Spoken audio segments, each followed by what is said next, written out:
Greetings all! Today we're diving into the highly anticipated Anbernic RG35XX SP, the ultimate portable throwback to the iconic Game Boy Advance SP. I wasn't sure why there was so much hype about this device, but I must say that while I was researching it for this video, I became quite impressed with it. The big attraction of it is clearly the clamshell form factor, which many people learn to love and feel very nostalgic about. I never owned a clamshell, but I must say, this little handheld may just make a convert of me. The question though is, will it be the right device for you? Watch on to find out. Before we get to the specs though, please remember to hit that like and subscribe button if you find some value from this content, as it really helps the channel out. With that said, let's have a look what's inside this little thing.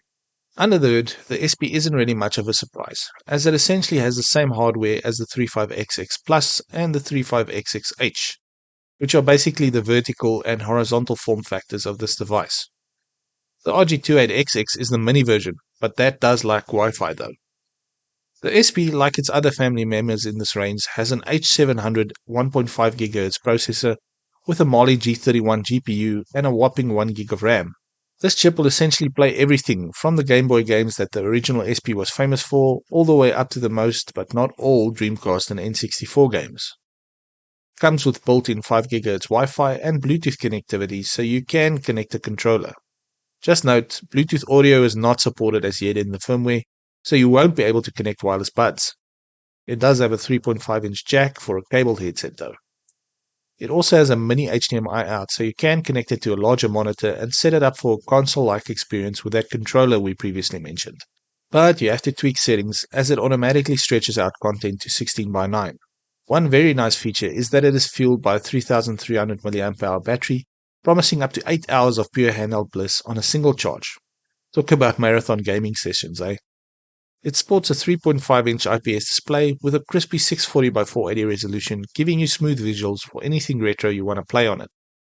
As mentioned though, the design and ergonomics are really what sets it apart. Anbernic really nailed their classic clamshell look as far as I can see, and I'm sure it will take many right back to the glory days of the Game Boy Advance SP when they held it for the first time. I think the transparent color options look great, especially the blue, and with these you can even swap out the lid art for a truly custom touch. Unfortunately, it's not as easy as just sliding a printed picture in or out though.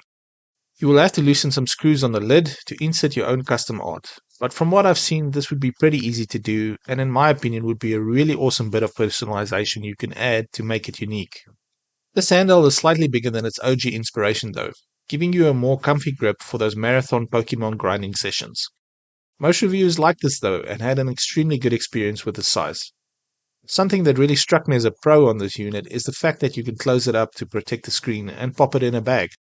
This makes it super convenient to use.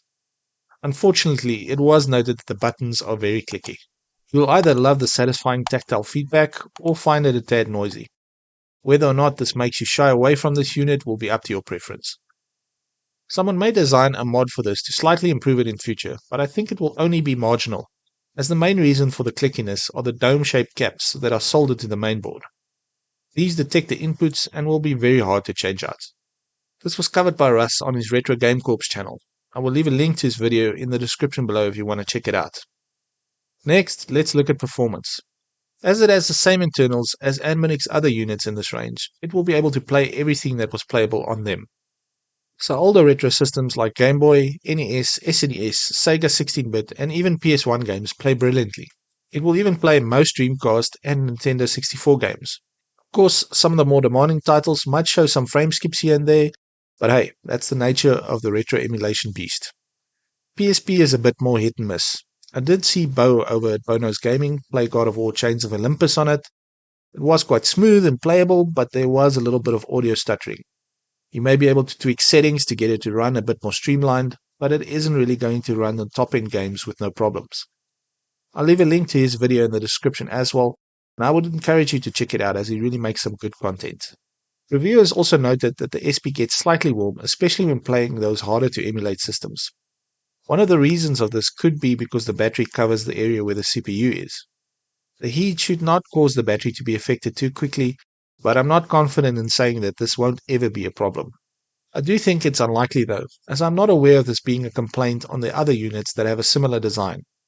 The battery is easily replaceable though, so you should be able to find one if yours gives up the ghost or if it runs through all of its cycles in a few years. So, finally, the verdict. Should you buy the Anbernic RG35XX SP? If you're a retro gamer who's been craving that classic clamshell experience with modern emulation muscle, the SP is an absolute no-brainer. Sure, it's not flawless, but I was pleasantly surprised by it, and I'm sure it will give many a retro gamer a lot of joy.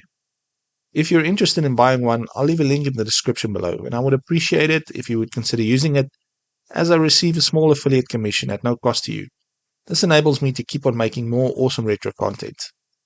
If you prefer other form factors though, and want to check out the rest of the 35XX series, I will leave links to my overview videos on the RG35XXH and the RG28XX on screen now. That's it for this one though. Have a nice day, and I will catch you in the next tech update.